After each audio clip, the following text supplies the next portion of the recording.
Another aircraft from the Consolidated Corporation, built as a heavy bomber, the Liberator entered service in June 1941 and immediately revolutionized Britain's defensive patrols.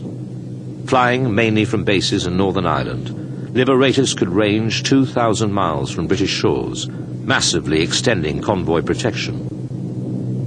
Coastal Command was playing a vital and decisive part in the Battle of the Atlantic. But life for the air crew could be very tedious. Patrols lasted for many hours, often flying over heavy seas and bad weather, and a lone U-boat was a difficult target to spot. Despite the tedium of mile after mile of empty water, they struggled to keep alert, and when a U-boat was spotted, they had to act fast before it submerged. They were difficult things to find. You can imagine, in a rough sea in particular, and most of the Atlantic the surf was broken one way or another. When you spotted them, they're well ahead of you. Well, not ahead of you, they were normally you spot them there, of course. And they'd obviously seen you, and they were on the way down. By the time you got to the spot, they'd gone. And with a broken sea, of course, no hope of seeing them beneath the surface. Anyhow, the Atlantic's a pretty mucky bit of water anyhow, and even in the best of conditions, the visibility down through the water was practically non-existent. The one I spotted him, and I got to him before he had gone down, and I didn't know where he was. I dropped my stick of 450-pound naval depth charge on where I thought it was, and hung around for a bit, and nothing happened.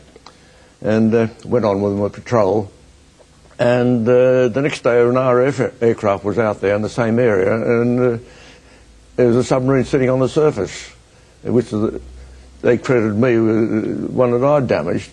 The bombs were too small, which meant that the chances of making a successful attack were reduced. In the first 2 years of the war, 245 attacks brought about only one confirmed U-boat destroyed, one surrendered, and 12 damaged. It was not until 1943 that specialist radar and better bombs reached the squadrons in sufficient quantities to improve their hit rate. All this time, however, the crews had to be on the lookout for enemy aircraft on long-range patrols. Glassy, calm day, no wind, of course, and I was flying eastwards on this search. We're looking for submarines, of course. So anyhow, I was flying along, and one of the crew members spotted this thing behind us, the West airplane, and the visibility was good, and it turned towards us. It was quite a long way away. It must have been 20 or 30 miles away. And the technique in those days was going to be attacked was to get down on the water as low as possible, so the enemy aircraft couldn't get underneath you, and also the fighters diving at you, they just like to forget their height and go straight in, which happened quite a few times.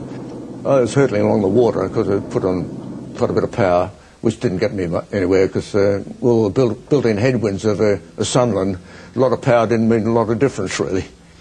And this aircraft attacked, stood out of our range because it had cannon. We had 303s which were useless really unless you got the airplanes close in. And the bullets were hitting the starboard main plane, and the surplus ones were coming over the top and hitting the water alongside me when the water was boiling with these cannon shells hitting. I felt a little bit uncomfortable, really, because we didn't have any armour plate or anything like that. So I whacked the power off the Sunderland and almost stood in its tracks. And what happened down behind, because the navigator was giving a rough description of what was going on as well as advising the guns, we held our fire, apparently, until he was a wingspan away from us. And he came right in. He couldn't stop himself. And the tail gun put 2,000 rounds into him at that range. And then the navigator said, well, you can brake starboard now. He's broken off, and he's round that way. So I turned starboard. And that was my first glimpse of him, really. And he was well and truly alive. Until this time, the Sunderlands had been effective only in denying the U-boats time enough on the surface to aim their torpedoes at their intended victim. Now, better equipped, they actually began to sink the U-boats. Increased U-boat losses from this point persuaded the Germans to withdraw them from the North Atlantic to an area south of the Azores. Never again would they pose such a great threat to Britain's lifeline. As 1943 was a turning point for the struggle against the U-boats, so it was for the war waged by the strike aircraft against shipping. Early attacks in the Channel and the North Sea had been carried out by torpedo-carrying Bristol Beauforts and the American Hudsons.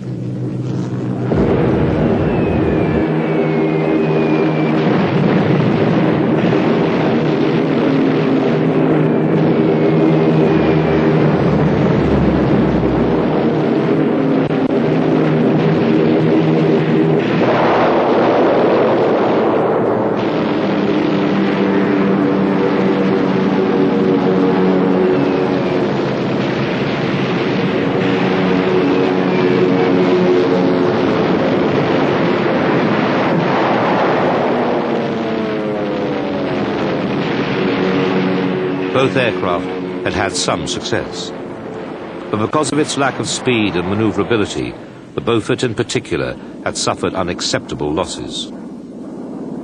The Beaufighter from the same stable proved to be a very successful night fighter and was now used to solve Coastal Command's strike problem. Armed with a lethal cocktail of rockets, torpedoes and cannon, the Beaufighter revealed what a fast, heavily armed aircraft could do against even well-defended enemy convoys. And with fighter versions acting as escort against marauding German fighters, the strike wings had finally found success.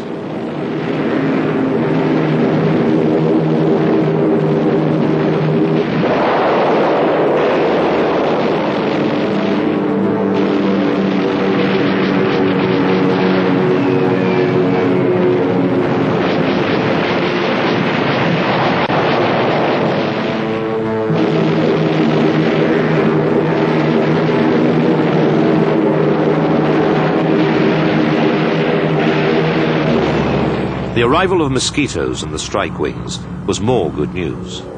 These versatile aircraft had already proved their effectiveness in the other commands, and now added their power and speed to anti-shipping sorties. Coastal Command was to play a pivotal role in the Allied invasion of Europe. By the summer of 1944, the command had grown to 71 squadrons, ready to protect the massive invasion fleet gathered in the ports all over the south of England. D-Day was imminent. After the Normandy landings, U-boats tried to get in among the fleet, but were generally weeded out by the big patrol aircraft. In July alone, Beaufighters made 500 separate attacks, sinking 22 German ships, 10 of them in a single convoy. The German Navy was virtually imprisoned in their ports.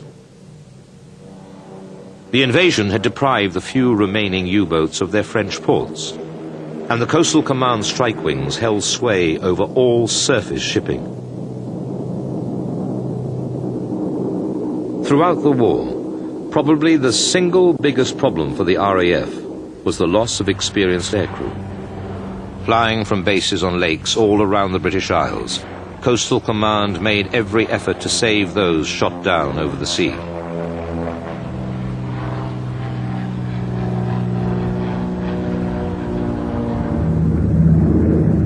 The success rate was already 1 in 3, but better organization could improve even this figure. In June 1941, control of air-sea rescue services was handed over to Coastal Command. It is hard to imagine the pilots' fears, shot down, possibly wounded and floating far from shore.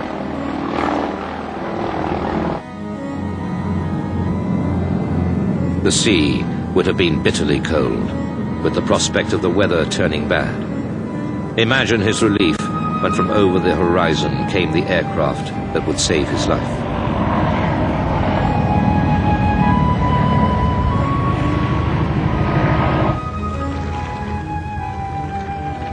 The pilot would have to brave heavy seas to land and taxi towards it.